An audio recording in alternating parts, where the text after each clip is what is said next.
এখন তো বিল্ডিং ডুবানো আল্লাহ দেখালেন, গোটা দেশ গোটা মহাদেশ আল্লাহ তারা মাটির গভীরের যে লোহা গলিত লোহার সাগর ওটাকে ডুবে দিতে পারে। এই শেষ জামানায় কোরআনের মধ্যে প্রত্যেকটা পরিস্থিতির আলোকে এমন সুন্দর নির্দেশনা দেওয়া আছে, আপনি সেটার উপরে আমল করবেন, আপনি সেই আপনার সন্তানরা, আপনার পরিবার, আপনার বাড়ি, আপনার গ্রাম সমাজ সব সেভ হয়ে যাবে ইনশাআল্লাহ।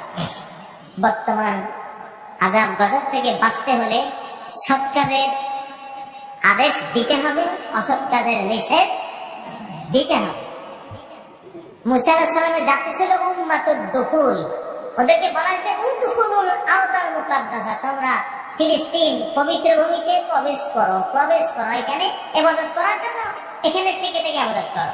আর আমাদেরকে বলা হয়েছে কুনতুম খায়রা উম্মাতিন উখরিজাত, আর তোমরা সর্বশ্রেষ্ঠ উম্মত, তোমাদেরকে বাইরে যাওয়ার জন্য নির্দেশ দেওয়া হয়েছে। বাইরে গিয়া বাইরটাকেও ভালো করবো, সৎ কাজের আদেশ দিবে, অসৎ কাজের নিষেধ দিবে। এইটা যদি হয় ইনশাআল্লাহ এই সম্পাড়া বলেন, ওই বশিকপুর বলেন, নোয়াখালী, লক্ষ্মীপুর, সারা বাংলাদেশ বলেন, সারা দেশের মানুষ যদি মুসলিহিনের ভূমিকায় আসে, রিপেয়ারিং, সমাজে যা নষ্ট হয়েছে, জামা ছিঁড়ে গেছে একটু রিপেয়ার করে দেয়, নাকি রিপেয়ারিং করে দেয়, করি না আমরা? রোগ হয়েছে, অসুখ হয়েছে, একটু ওষুধ দিয়ে ভালো করে দিই। সমাজও চিকিৎসা করা লাগে, সমাজ একটা দেহের মতো, এই দেহ সমাজ দেহ অনেক রোগ, এই রোগগুলি ভালো করতে হবে।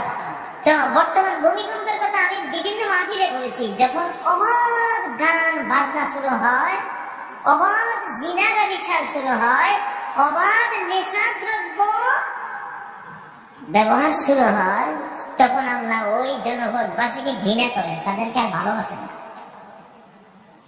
এদের কাজ কি? শুনলে গান বাজনা শুনে, খাইলে মদ খায়, আর একটা চরিত্র এতটা নষ্ট। আজকে কত দুঃখ লাগে, আমাদের নারীদের যা অবস্থা হয়েছে, কোথায় গেছে এখন, সেটা তো আপনারা আমাদের সে ভালো জানেন। এই অবস্থায় কিন্তু বাঁচতে পারবেন না, এই অবস্থায় বাঁচতে পারবেন না। মাটির এই পৃথিবীর মাঝখানে তো লোহা টকবক করে ফুটতেছে, লিকুইড পানির মতো। আমাদের এই পৃথিবীর এক একটা টুকরা, এক একটা বিশাল টাইটানিকের মতো প্লাজমার উপরে, তরল লোহার উপরে ভাসতেছে। আল্লাহ চাইলে ডুবে দিতে পারে।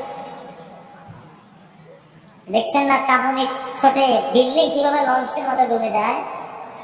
এখন তো বিল্ডিং ডুবানো আল্লাহ দেখালেন, গোটা দেশ গোটা মহাদেশ আল্লাহ তারা মাটির গভীরের যে লোহা গলিত লোহার সাগর ওটাকে ডুবে দিতে পারে। অতএব সালেহ মুসলিহ হওয়া সহজ সরল। আগের যুগের মুরব্বীদের দেখেছি সহজ সরল, কথার মধ্যে কোনো অত সাজগোজ নাই, অত শুদ্ধ কথা, অত বানাইয়া চালাইয়া টেলিভিশনের অ্যাডের মতো। যত পচা মাল তত উত্তম অ্যাড, তত উন্নত অ্যাড, ঠিক না? হ্যাঁ, এইরকম অ্যাড দেয়া যারা, এদেরকে মুসলিহুন কয় না। মুসলিম সরল সোজা, মনটা তাদের আলোকিত, এরা আল্লাহ, কোনো স্বার্থ নাই, কোনো স্বার্থের জন্য আপনাকে ভালো কথা বলবে না। সে ভালো কথা বলবে আল্লাহর কাছে কিছু পাওয়ার জন্য। এই শ্রেণীটা যে বাড়িতে থাকে, এই ধরনের মানুষগুলি যে এলাকায় থাকে, এলাকাবাসীর জন্য রহমত, অনেক বড় রহমত। এরা মিথ্যা কথা বলে না, এরা মানুষকে হিংসা করে না। হিংসা হলো রুহের ক্যান্সার। দেহের ক্যান্সার তো জানেনি, দেহের ক্যান্সার হলে শেষ। আরেকটা হলো রুহের ক্যান্সার, এটা হলো হিংসা। হিংসা যে কি জিনিস, কি ভয়াবহ জিনিস। হিংসুক নিজেও শেষ, আর যাকে সে হিংসা করে তাকেও সে পদে পদে নির্যাতন করে, রুহ দিয়া, আত্মা দিয়া। তো মানুষের হিংসুকের চোখ এত মারাত্মক। বনু জাহরা নামে একটা গোত্র ছিল, বনু জাহরা লোকেরা হিংসার দিক থেকে সেরা ছিল। মক্কার কুরাইশরা বনু জাহরার এক লোককে নিয়ে আসছে নবীজিকে এই হিংসুকের নজর দিয়া হত্যা করার জন্য হয়েছে। সূরা কলমের একদম শেষ পৃষ্ঠার মধ্যে আল্লাহ তাআলা বলেছেন লা ইউযলিকুনাকা বিআবসারিহিম, চোখ দিয়া, চোখের নজর দিয়া আপনাকে মাটিতে ফেলে দেওয়ার জন্য তারা চেষ্টা করতেছে, চোখের নজর দিয়া। তো গ্রামে গঞ্জে এগুলি আছে না নাই? অনেক আছে। এগুলি থেকে আপনারা দূরে থাকবেন। আল্লাহ তাআলা আপনাদেরকে ৫ ওয়াক্ত সালাত নিজে পড়া, সবাইকে এটা পড়ার আহ্বান জানাবার তৌফিক দিন। হালাল নিজে খাওয়া, অন্যদেরকে খাওয়ার উপদেশ দেওয়ার তৌফিক দিন। পর্দা নিজেদের নারীদের করাবেন, অন্যদের মেয়েদেরও করাবার জন্য আপনারা একটু বলা বলি করলে কি দোষ হবে? আমার তো মনে হয় ২৫০ বছর বয়স এখন।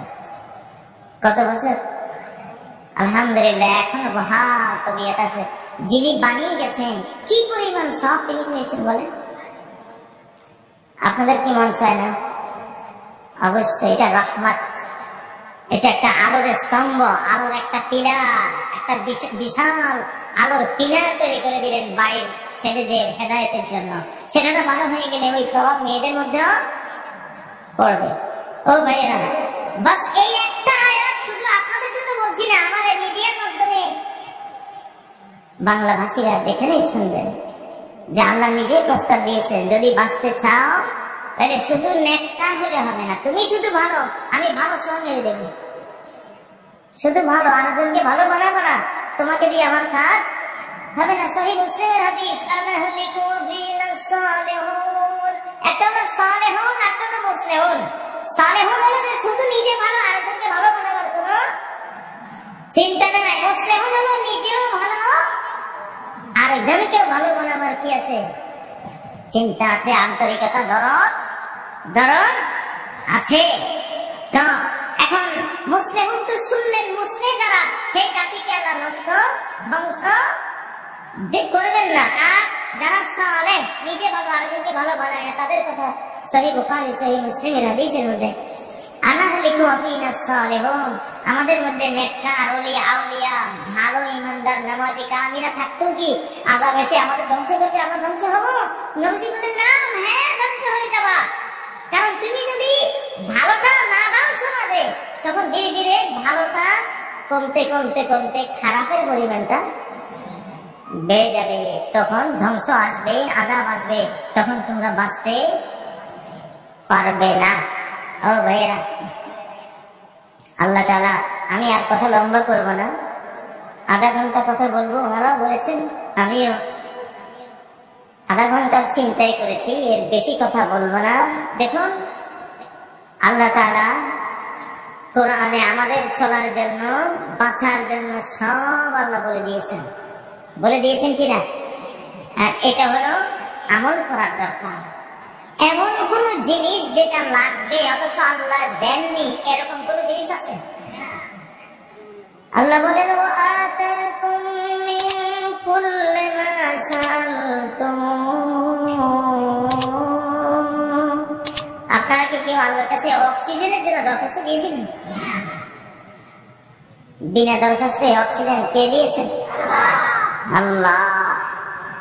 খাবার সময় একটু লবণ না হইলে কোন তরকারি খাওয়া যাবে না, আল্লাহ একটু লবণ দিও, এই দরখাস্ত দিয়ে কেউ লবণ আনছে পৃথিবীতে?